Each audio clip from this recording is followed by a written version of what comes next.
j'espère que vous allez bien, que vous avez passé une excellente journée. Ça y est, ce week-end, c'est fini. Les championnats nationaux, on a pu vivre quand même une belle petite dernière journée de Ligue 1 où Marseille s'est imposé 3-2 du côté de Monaco. Mais ça y est, on se focus clairement sur la Coupe du Monde qui commence dès dimanche prochain avec le Qatar qui reçoit l'Équateur. Comme tu l'as vu dans les 3 premières boules, la vidéo, elle est clairement simple. Dessus, on va proposer mes 6 scores exacts également. Vous proposez mes 6 pronostics sportifs. Mais si tu veux des pronostics dès maintenant, dès ce soir, je t'invite à me rejoindre sur mon canal Telegram. Dessus, du 1er janvier au 31 décembre, on a 365 jours de pronostics. Et la semaine passée, on a fait une belle performance avec un 6 sur 7 sur les conseils. Le lien, il est dans la description, il est en commentaire épinglé, c'est totalement gratuit, donc n'hésite pas à me rejoindre car on va vivre une Coupe du Monde de dingue sur ce canal Telegram. Juste avant de décortiquer les 4 sélections dont l'équipe de France, on va forcément faire le point sur l'instant pour les 3 premières poules. Dans la poule A, pour rappel, Pays-Bas premier, Sénégal deuxième. D'ailleurs, Sadio Mané est sélectionné dans l'équipe du Sénégal. C'est important cette information. Dans la poule B, États-Unis en tête, Angleterre deuxième. Et dans la poule C, Argentine premier et Mexique deuxième. On enchaîne directement avec cette poule D, la poule de l'équipe de France. Ça y est, on connaît les 26 sélectionnés car ce matin, Marcus Thuram a été sélectionné pour être le 26e homme. Une équipe de France forcément championne du monde qui participait à sa 16e Coupe du Monde. Et forcément, il y a de l'ambition côté français. Cependant, grosse alerte tout de même. Tout d'abord, c'est au niveau des blessés. Forcément, le milieu de terrain de l'équipe de France n'est pas du tout le milieu de terrain de 2018. Et je me dis clairement que ça peut sortir mauvais pour l'équipe de France. Surtout que l'état de forme n'y est pas du tout. On l'a vu lors de l'Euro, éliminé en 8e de finale contre les Suisses.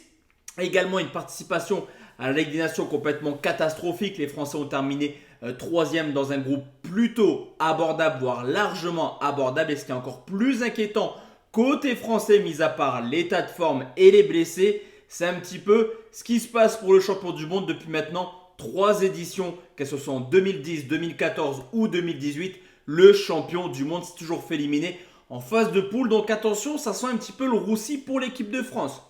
Deuxième sélection, justement, c'est le chat noir des Français. Actuellement, le Danemark, 6e participation pour les Danois qui, lors des 5 éditions où ils ont participé, ils sont sortis 4 fois des phases de poule. C'est une sélection forcément où on s'est prêté d'affection avec eux lors de l'épisode de l'Euro 2021. Et cet incident avec Eriksen, une équipe danoise qui a fait un très bel Euro et qui enchaîne Ligue des Nations, premier de sa poule en battant aller-retour l'équipe de France et qui, lors des matchs de qualification, a remporté 9 de ces 10 matchs en sachant que la dernière rencontre c'était une défaite, mais les Danois étaient déjà qualifiés.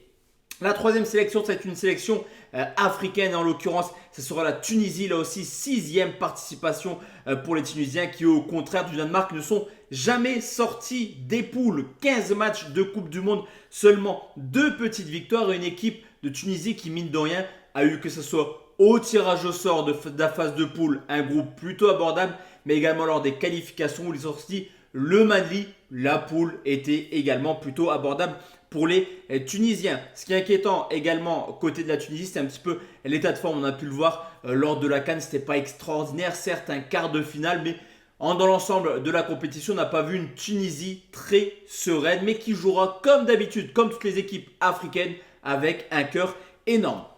La 4e sélection, là aussi, c'est sa 6e participation pour les Australiens qui, un petit peu comme la Tunisie, n'y arrivent pas du tout en Coupe du Monde. 2 victoires là aussi en 15 matchs. Aucune qualification pour le tour suivant. Une équipe qui montre quand même quelques difficultés lors des phases de qualification. On l'a vu, un seul point d'avance sur le Oman et une équipe qui, lors des barrages, a plutôt été arrachée ses victoires, que ce soit contre les Émirats Arabes Unis ou alors le Pérou. Petite erreur pour ma part, l'Australie a fait un 8e de finale, c'était contre l'Italie en 2006, mais ce n'est pas une sélection qui va extrêmement loin tous les ans.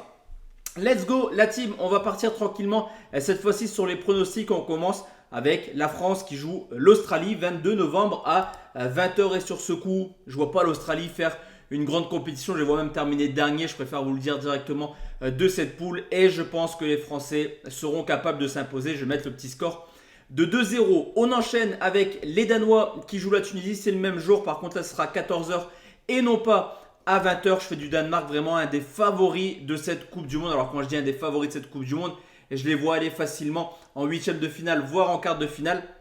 Et je vois le Danemark s'imposer sur le score de 3 buts à 1, ce qui fait que, somme toute logiquement, lors de la première journée, on ne devrait pas avoir de surprise, je pense, et que ce soit la France contre l'Australie ou le Danemark contre la Tunisie, on devrait s'imposer, en tout cas voir deux équipes s'imposer plutôt facilement. Le samedi 26 novembre à 11h, match pour l'équipe de France, mais c'est la Tunisie qui affrontera l'Australie en premier sur les coups de 11h. Sur ce coup, je ne serais pas surpris clairement de voir les Australiens perdre leur deuxième match de la compétition. Victoire de la Tunisie sur le score de 2 buts à 1 de la rencontre entre la France et le Danemark.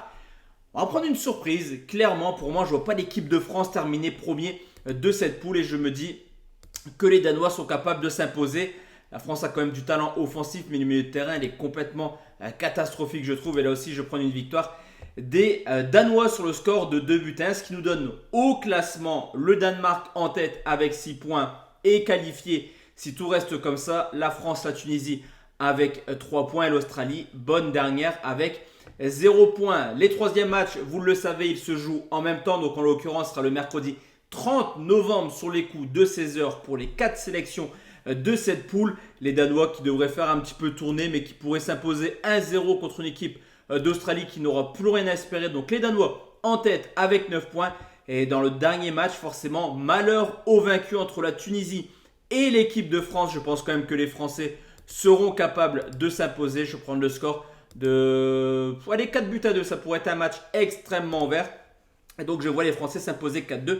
Et donc terminer deuxième de la poule, ce qui ferait, car on croise les tableaux dans cette Coupe du Monde, le premier du groupe C affronte le deuxième du groupe D, et inversement, le premier du groupe D affronte le deuxième du groupe C, ce qui nous donnerait clairement Argentine, France. Après le Pays-Bas, Angleterre déjà, ça ferait un deuxième huitième de finale de folie, et un huitième de finale un peu plus calme entre deux sélections qui pourraient clairement embêter les Cadors, Danemark, Mexique, lors du deuxième huitième de finale, en tout cas des huitièmes de finale croisés.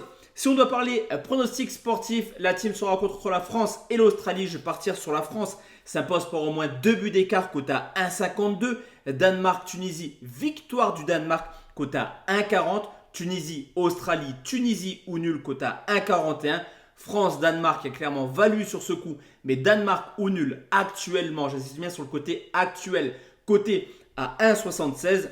La rencontre entre l'Australie et le Danemark, je partirai là aussi sur une victoire du Danemark, cote à 1,54. Et enfin, dans la rencontre entre la Tunisie et la France, si on suit un petit peu la logique de ma poule, on devrait avoir un match extrêmement ouvert. Et je vais partir sur un plus de 2,5 buts. Là aussi, très bien coté à 1,76.